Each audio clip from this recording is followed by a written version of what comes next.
Hey everyone, I am back with another video, and this is actually going to be a two-part series. The video that is being shown here today, as you can tell by the title, it's going to go over my charcoal art supplies as well as a time-lapse demo. In the second video, it's going to be a real-time demo as I talk while I draw, which is a little challenging. So wherever there's dead space, I'll put music in that. That one is going to be a lot longer than this one, but it gives you more of an in-depth feeling about how the materials work in a real-time situation. I would like to say a little disclaimer that these are the techniques that I have picked up from the many hours that I have drawn, and it's not necessarily going to be for everyone. These are not the techniques that I learned in my Drawing 101 classes, but it's just how I like to draw now. So if you would like to see that, then just keep watching.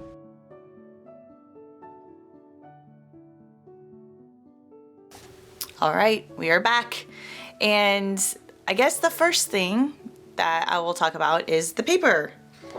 So this is the paper that I use. I like to use Canford Gunmetal Gray. I buy the big sheets at Blick Art Supplies, or I think it's Art Materials. And I believe they come in like a 20 by 24 size, and then you can tear it off to however big you want. And this is kind of one of my scrap pieces. Now, I try my hardest to not touch the paper that I'm actually going to draw on, because I don't want the oils to, like the oils on my fingers or lotion or anything that I put on to disrupt anything that I lay down. So that brings me to the next thing that I use is either a piece of paper or some tissue paper, or not tissue paper, what am I trying to say? Tracing paper. So this will help to let you rest your hand if you need to. Now, if you're working from an easel, then get like a wooden pole or a bamboo pole or something to rest your hand on so you don't disrupt it that way.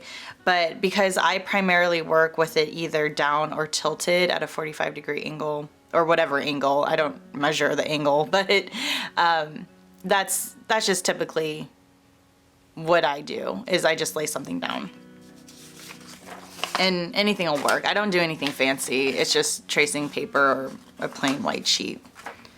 So then the next thing is the actual pencils that I use. Primarily I use General Charcoal, and I mostly used Soft, which is the 4B, or 6B, which is extra soft. Those are the main two hardnesses that I use. And actually in the video you will see where I break that off because I'm pushing too hard. So that's the main downfall with using such soft charcoals. But the payoff is the saturation of your darkest values that you can get. So that's why I like those. Then I also like to use the charcoal white. And again, it's Generals. They are not sponsoring this video, although Generals, if you ever want to, hit me up. But I just really like the strength of their charcoal for the most part, and the opacity that I can get with their charcoals as well. Very little will you ever see me using an eraser to carve out the like negative shapes.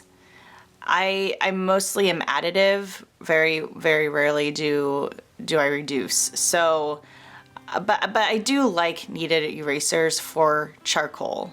Now for graphite, I prefer my my Mars plastic one, but for charcoal, kneaded erasers are the best thing to pick up. A lot of times what you'll want to do too is you'll do a pressing scoop motion. So you press, or I guess press roll to pick it up. You don't want to sit and rub the paper. All right, and then some of my blending tools that I use. These are the three that I use the most often, and one has worn down so much I can't even tell what it was. But any three paint brushes, like I usually use round brushes and then a really fluffy one, and this one I will use more for dusting away stuff, or if I need a very, very light blend, which you will also see in the demo drawing. So there are those things. Then the good old Stump. The nice blending stump. Now you can either get it this size or smaller, thinner. You can get the small wrapped ones as well. I don't know, this is just what I had, so this is what I use. Also, one of your best friends will be pencil extenders. I think in the beginning of the video I used this one. Derwent is just the brand that I tried first, and it's the one that's lasted, so I've never had to try to buy other pencils. But sometimes I like holding smaller pencils, but for the when it gets this small, it's a little too much, so that's why I like using those as well. Now, something that I will use in my value blocking time is a dark PanPastel. And then sometimes I will use a white one. Rarely ever. This is a set that came with, I think, 4 or 5. And like, they're beautiful. I just don't usually work with blues. I primarily just work with black and white. And this is almost the color of the paper. So to me, there's really no point right now for me to use them. So if I ever venture into different colors of paper, most likely I will try that. But I like to use the white and the black for those. Then the most important thing, well, I guess not the most important thing, but a very important thing is a pencil sharpener of some sorts.